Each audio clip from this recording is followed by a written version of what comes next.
Madame, Monsieur, bonjour, bienvenue dans Chine France, le journal, votre émission quotidienne d'information en français sur la Chine sur Mandarin TV. Sans transition, voici les titres de l'actualité. Mise en garde des autorités face au risque croissant de catastrophes naturelles en juillet. Plus de 70 pays ont intégré la langue chinoise dans leur système éducatif national. Nouveau record pour la récolte de céréales d'été de la Chine. Un éléphant séparé du troupeau a été renvoyé dans son habitat forestier au Yunnan. La Chine dévoile un plan pour promouvoir l'économie circulaire. À la fin de notre journal, le professeur Didier Raoult reviendra pour Mandarin TV sur la thèse la plus plausible de l'origine du Covid-19. Certaines régions en Chine font face à des catastrophes naturelles.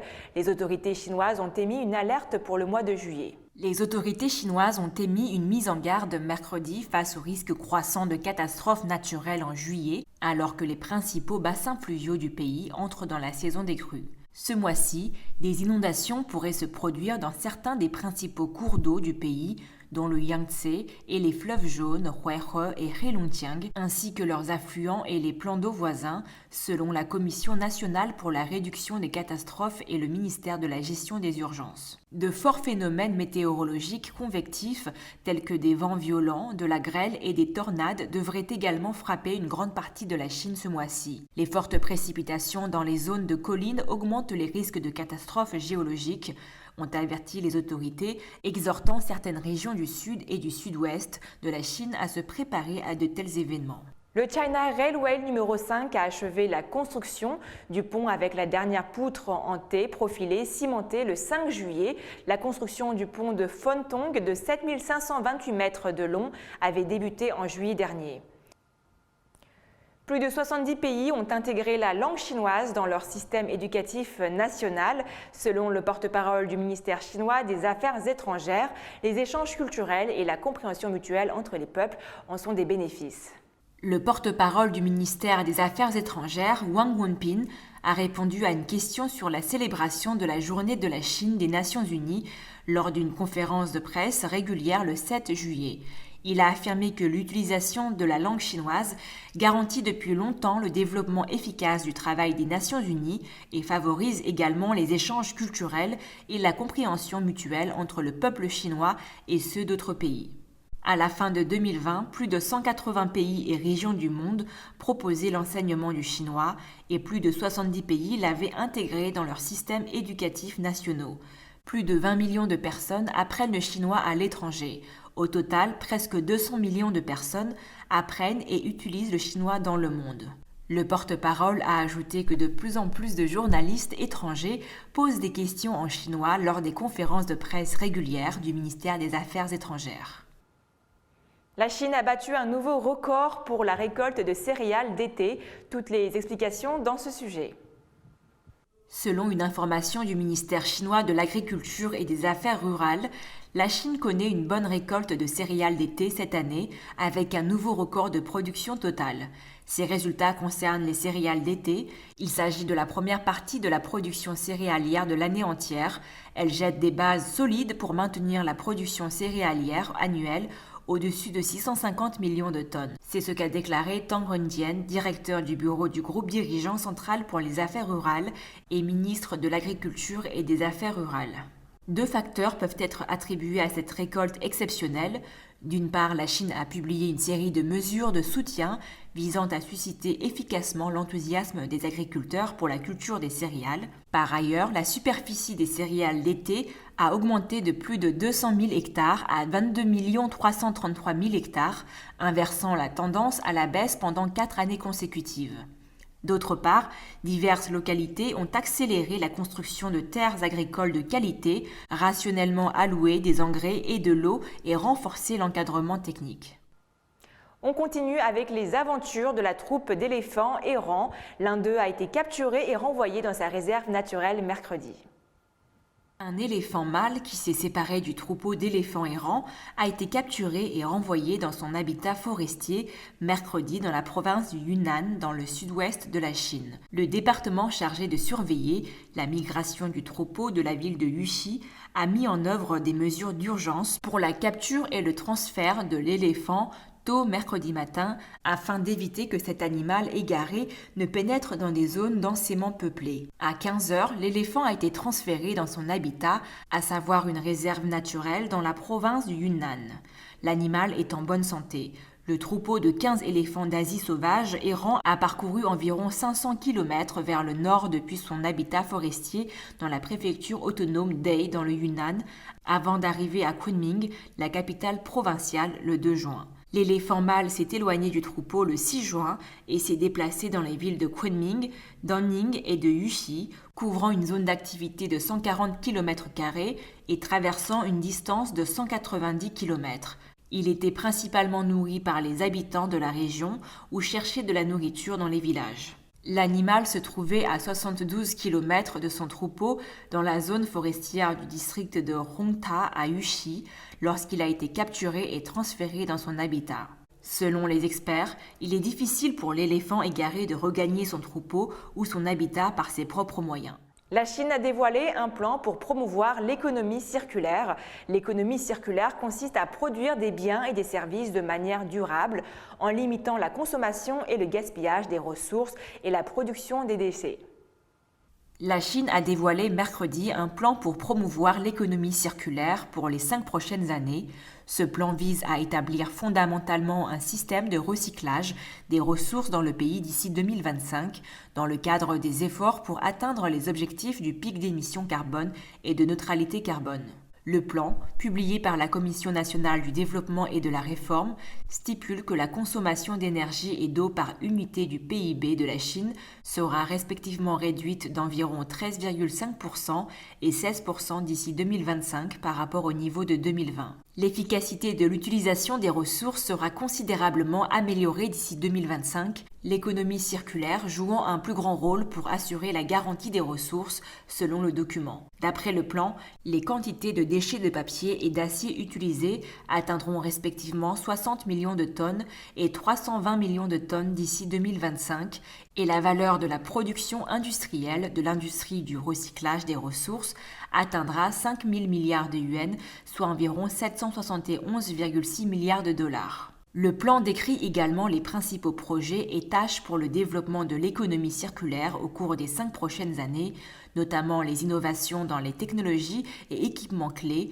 le traitement de la pollution plastique, les emballages express écologiques et le recyclage des batteries de traction. La Chine a annoncé son objectif d'atteindre le pic des émissions de dioxyde de carbone d'ici 2030 et de réaliser la neutralité carbone d'ici 2060, divers secteurs accélérant la transition vers une faible émission de carbone. Continuons à parler économie. La Chine augmentera le soutien financier à l'économie réelle, en particulier aux micro, petites et moyennes entreprises, selon une réunion exécutive du Conseil des affaires d'État, présidée par le Premier ministre chinois Li Keqiang mercredi. À cette fin, le pays adoptera des outils monétaires tels que des réductions de taux de réserve obligatoires pour les banques le moment venu, a indiqué la réunion. Pour finir ce journal, écoutons le professeur Didier Raoult, qu'on ne présente plus sur la question de l'origine du Covid-19. Ces dernières semaines, l'hypothèse voulant que le Covid-19 se serait échappé d'un laboratoire en Chine revient dans l'actualité. Même si l'OMS avait rejeté définitivement cette hypothèse, également The Lancet, qui avait publié un communiqué qui rejetait cette hypothèse et qui parlait de complotisme, avait été rejeté. Cette hypothèse revient sur la table. Quel est votre avis sur ce sujet ? Je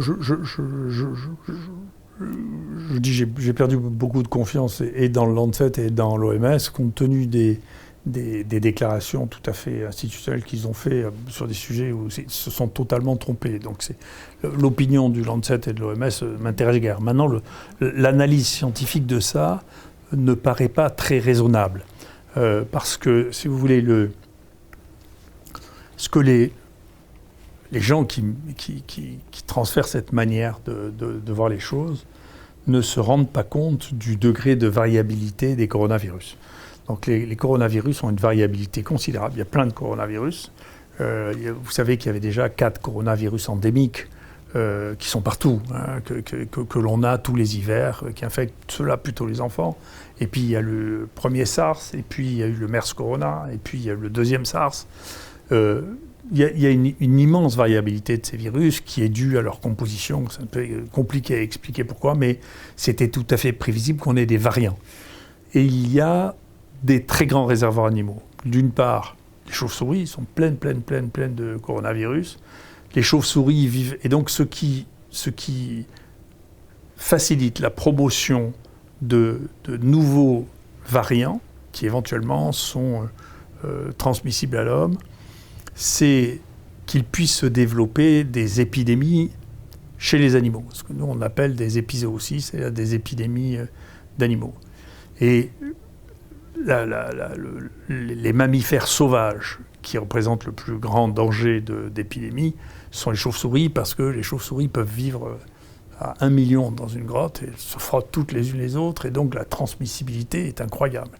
Et les chauves-souris sont plein de virus. Donc il y aura probablement, moi je disais ça il y a je sais pas, 10 ans, 15 ans, j'avais été interrogé par le Sénat ici en disant qu'est-ce que vous pensez être le prochain risque épidémique. J'avais dit écoutez, je pense que ça viendra des chauves-souris, parce que c'est les chauves-souris qui sont le réservoir de mammifères le plus nombreux, qui vivent de la manière la plus dense. Ce que j'ai découvert, les autres épidémies qu'on a, plus des épidémies, la grippe par exemple, ça vient aussi des animaux, et ça vient souvent d'Extrême-Orient, en particulier du fait qu'il y a beaucoup d'élevages mixtes entre les poules et les porcs. Et que donc les grippes sont très souvent, les mutants grippaux sont très souvent chez les poules, parce qu'il y a des densités d'élevage de poules absolument considérables. Là aussi, vous pouvez avoir des centaines de milliers de poules. Et donc, si vous les faites vivre avec les porcs, c'est possible qu'elles sautent, que le virus devienne infectieux chez le porc, et c'est une étape pour devenir infectieux chez l'homme. D'accord ? C'est-à-dire que la grippe aviaire, en réalité, n'est pas devenue une épidémie humaine, pour l'instant, hein, parce qu'il n'y a pas eu de relais chez le porc. La plupart des mutants grippaux qui se sont révélés chez l'homme sont passés chez le porc. Mais tous les ans, il y a des nouveaux mutants grippaux qui viennent généralement de ce mélange poule et porc, tout le temps. Ce qui est nouveau, donc nous, on a aussi eu des épidémies, plus de bactéries que de virus dangereux pour nous, dans les élevages, dans l'élevage intensif, de poules et de porcs. Et en particulier, on a eu des bactéries résistantes, Escherichia coli, les staphylocoques, chez les poules, chez les porcs, c'est vraiment des épidémies, mais qui sont des épidémies, c'est comme, voyez, on dit c'est des staphylocoques dorés ou c'est des Escherichia coli, mais en réalité, c'est des variants, comme pour le virus, c'est-à-dire des clones qui sont plus contagieux, qui portent des mutations, qui se sont répandus après une multiplication considérable dans des élevages très denses. Là, ce qu'on a appris à cette occasion, en tout cas moi, ce que j'ai appris, je ne le savais pas, c'était l'existence d'élevages très denses de visons. Alors, il y en a en Chine, il y en a en Pologne, il y en a au Danemark. Moi, j'ai appris ça. Au Danemark, ils ont abattu 17 millions de visons. Oui. Donc, moi, je ne pouvais pas. Il y a plus de visons que d'habitants au Danemark. Moi, je ne savais pas ça. En Hollande aussi. En France, il y a quelques petits élevages de visons, mais c'est mineur. Là, ce qui était énorme, c'est la Hollande et le Danemark. Mais ce signal-là, pour des raisons qui m'échappent, parce que les gens n'ont pas cliqué, l'apparition d'épidémies chez les visons qui étaient liées à des mutants n'a pas déclenché les contre-mesures qui me paraissent nécessaires et qui me paraissaient nécessaires pour voir arriver un nouveau variant. Donc les gens étaient plus dans l'idée que c'est la même maladie qui rebondit, et moi je pense plus que c'est des variants nouveaux qui ont une source différente, peut-être qui sont issus d'épidémies chez les animaux, et que donc il faut veiller sans arrêt. C'est ce que nous faisons. Nous séquençons sans arrêt. C'est un des points où effectivement je suis content d'avoir fini par convaincre le président qu'il fallait que la France ait une veille sur les génomes de ce virus, de manière à ce qu'on ne soit pas surpris par l'apparition des nouveaux génomes. Nous, c'est ce qu'on fait sur ce variant qu'on appelle Delta maintenant, qui est le variant qui vient d'Inde. C'est ce qu'on fait pour voir jusqu'à quel point il s'implante et jusqu'à quelle est la proportion qu'il représente des cas d'infection maintenant. La transmission donc animale est la théorie la plus plausible. Voilà, si vous voulez, il y a un fantasme de la construction de virus mortels, extraordinaires dans les laboratoires.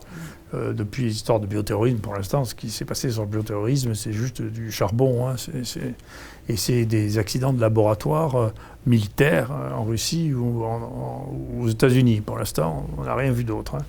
Mais du coup, ce fantasme-là s'est répandu. Mais d'abord, on ne sait pas vraiment ce qui rend virulent ou contagieux un virus. On ne le sait pas. On le constate a posteriori. On ne sait pas le prédire. Les gens qui essayent de le faire, peut-être que ça deviendra possible un jour. Pour l'instant, on ne sait pas le prédire. Les modèles animaux sont incapables de prédire la contagiosité ou de prédire la gravité chez l'homme. C'est même une énorme erreur qu'on a fait avec le H1N1 ou avec la grippe aviaire. C'est une énorme erreur. Et donc, tout ce qu'on peut faire, c'est observer et voir si ça se répand, si c'est contagieux. Et donc, l'imagination de la nature pour créer des nouveaux virus, à côté de celle des hommes dans un laboratoire, est incomparable. C'est-à-dire que quand vous mettez un virus dans une population restreinte de 1 ou 2 millions d'animaux, ce qui sort comme variabilité au bout d'1 mois, c'est absolument colossal. On ne peut pas faire ça dans un laboratoire. C'est la fin de votre journal. Merci à tous de nous avoir suivis. Pour vous abonner à notre chaîne YouTube, cliquez sur s'abonner en bas à droite de la vidéo et pensez à activer la clochette de notification pour ne rien rater. Très belle journée ou très belle soirée à tous sur Mandarin TV.